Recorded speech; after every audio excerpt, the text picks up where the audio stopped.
அனைவருக்கும் வணக்கம். நான் உங்கள் ஏஎல்பி ஜோதிடர் பவித்ரா. இன்னைக்கு நம்ம ஒரு பெருமாளை பற்றி பார்க்க இருக்கோம். யார் அவர் அப்படின்னா சக்கரத்தாழ்வார். சக்கரம், பெருமாள் கையில் சக்கரம் இருக்கிறத நம்ம பார்த்துருப்போம் இல்லையா?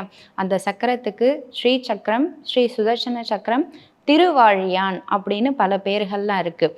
எதுக்குங்க இன்னைக்கு சக்கரத்தாழ்வாரை பற்றி பார்க்க இருக்கோம் அப்படின்னா, நம்ம சக்கரத்தாழ்வார் வந்து அந்த கஜேந்திர மோட்சம்ன்ற சொல்லி உங்களுக்கு தெரியும் அந்த கதை.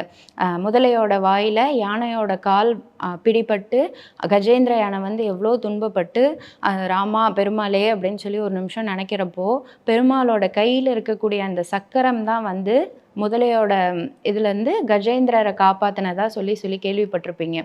அப்போது தன்னோட பக்தருக்கு எந்த ஒரு துன்பம் ஏற்பட்டாலும் முதல்ல வர்றது பெருமாள் எந்த ரூபத்தில் வேணாலும் வருவார் அப்படின்னு சொல்லலாம். சக்கரத்தாழ்வாருக்கு அவரோட அமைப்பு எப்படி இருக்கும்னா, முன்னாடி சக்கரத்தாழ்வார் இருப்பார், பின்னாடி வந்து யோக நரசிம்மர் இருப்பார்.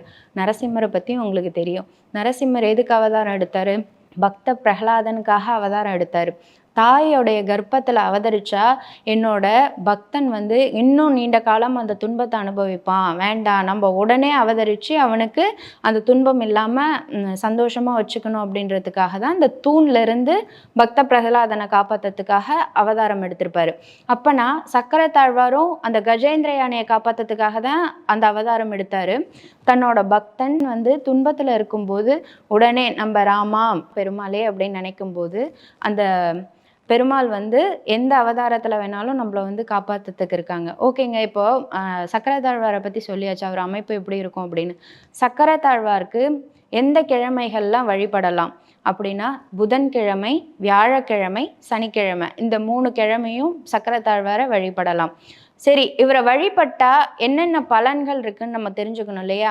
நம்ம எதிரிகள்னு நிறைய பேர் இருப்பாங்க இல்லையா? நம்ம எதிரிகள் வீழ்த்தணும், வெற்றி எது செஞ்சாலும் எனக்கு ஒரு தடையாகவே இருக்குங்க, வெற்றியே கிடைக்க மாட்டேங்குது அப்படின்னா சக்கரத்தாழ்வாரை வழிபடும் போது எல்லாத்துலேயுமே வெற்றி கிடைக்கும். இதுக்கு மட்டும்தானாங்க அப்படின்னா அப்படி கிடையாது.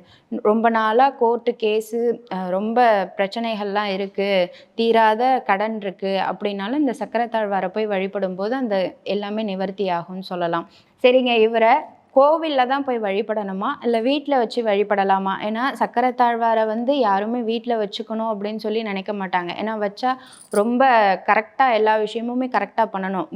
பூஜை புனஸ்காரமாகட்டும், நைவேத்தியமாகட்டும் எல்லாமே கரெக்டாக பண்ணணும்.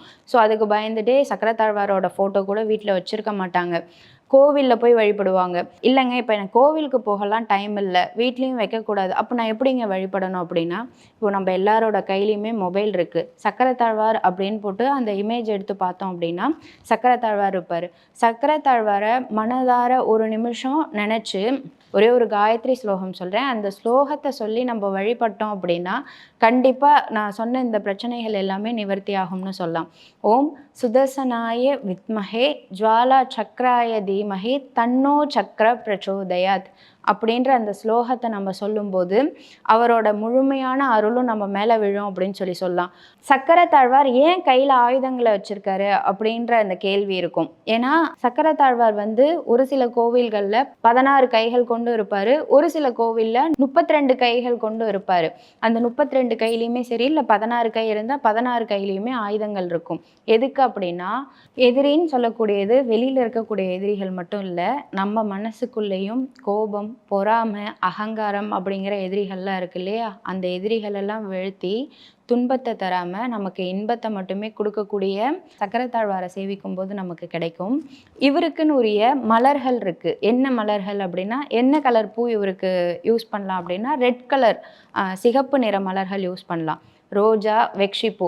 இல்லைங்க, இந்த பூலாம் எனக்கு கிடைக்காது, நம்ம வீட்டில் ஒரு துளசி செடி வளர்த்துருப்போம், அந்த துளசி செடியை வச்சு கூட நம்ம அவருக்கு அர்ச்சனை பண்ணலாம். கோவிலுக்கு போகிறோம், ஒரு 10 ரூபாய்க்கு துளசி வாங்கிட்டு போய் சக்கரத்தாழ்வாருக்கு சாத்தினாலும் சக்கரத்தாழ்வார் அதை திருப்தியோடு ஏற்றுப்பார். இதுக்கு மட்டும்தான் சக்கரத்தாழ்வாரா அப்படின்னா கிடையாது. புத்தி கூர்மையாக இருக்கணும். ஒரு முடிவெடுக்கும் போது நம்ம தடுமாறுறோம் இல்லையா? அந்த தடுமாற்றம் இல்லாமல் நான் எடுக்கக்கூடிய முடிவு கரெக்டாக தான் இருக்குது. குழந்தைங்களோட படிப்பு, என் குழந்தை எவ்வளோ படித்தாலும் அதுக்கு எக்ஸாம் டைமில் நல்லா வரமாட்டேங்குது மார்க்கு அப்படின்னா சக்கரத்தாழ்வாரை ப்ரே பண்ணும்போது கண்டிப்பாக அதுக்கு உண்டான ரிசல்ட் அவர் கொடுப்பாரு. இதுக்கு மட்டுமான 16 வகையான செல்வங்களையும் நமக்கு சக்கரத்தாழ்வார் கொடுப்பாரு. சரிங்க, இப்போ நீங்கள் சொன்ன ஸ்லோகம் வந்து எனக்கு சொல்ல முடியாது, எனக்கு ஸ்லோகமே சொல்ல தெரியாது அப்படின்னா நம்ம வீட்டில் சுதர்சன அஷ்டகம் அப்படின்ற ஒரு ஸ்லோகம் இருக்குது. அந்த ஸ்லோகத்தை போட்டுட்டு, ஏன் அந்த சுதர்சன அஷ்டகம் சொல்கிறேன் அப்படின்னா, அந்த சுதர்சன அஷ்டகம் முடிகிறப்போ ஜெய ஜெய ஸ்ரீ சுதர்சன அப்படின்னு சொல்லி வரும். அந்த ஜெய ஜெய அப்படின்னா என்ன அர்த்தம் அப்படின்னா, எல்லாத்துலேயுமே வெற்றி மட்டும்தான் கிடைக்கும். சக்கரத்தாழ்வாரை நினச்சி வழிபடுறவங்க எல்லாருக்கும் வெற்றி மட்டும்தான் அப்படிங்கிறதுக்காக தான் அந்த சுதர்சன அஷ்டகத்தை போட சொல்கிறேன். நீங்களும் சுதர்சன அஷ்டகம் போட்டுட்டு முடிஞ்சவங்க அந்த காயத்ரி ஸ்லோகம் சொல்லுங்கள். இல்லை எனக்கு ஸ்லோகமே சொல்ல தெரியாது, எதுவும் பண்ண தெரியாது அப்படின்னா இந்த சுதர்சன அஷ்டகம் போட்டு கேளுங்க. முடிஞ்சவங்க பக்கத்தில் இருக்கக்கூடிய சக்கரத்தாழ்வாரை 48 நாள் போய் சேவிச்சுட்டு வாங்க. நிச்சயமாக நம்ம வாழ்க்கையில் ஒரு மாற்றம் ஏற்படும். இதுக்காக மட்டும்தான் ப்ரே பண்ணணும்ல இல்லை, நமக்கு என்ன வேணும் அப்படிங்கிறத அந்த கடவுள்கிட்ட கேட்கும்போது அவர் கண்டிப்பாக நமக்கு கொடுப்பாரு. கொஞ்சம் காலதாமதமாகும். கண்டிப்பாக ஒரு கடவுளை ஒரு நம்பிக்கையோடு நம்ம சேவிக்க ஆரம்பிக்கும் போது அதுக்கான பலன் நமக்கு கண்டிப்பாக கிடைக்கும். மீண்டும் ஒரு நிகழ்வில் சந்திக்கிறேன். நன்றி, வணக்கம்.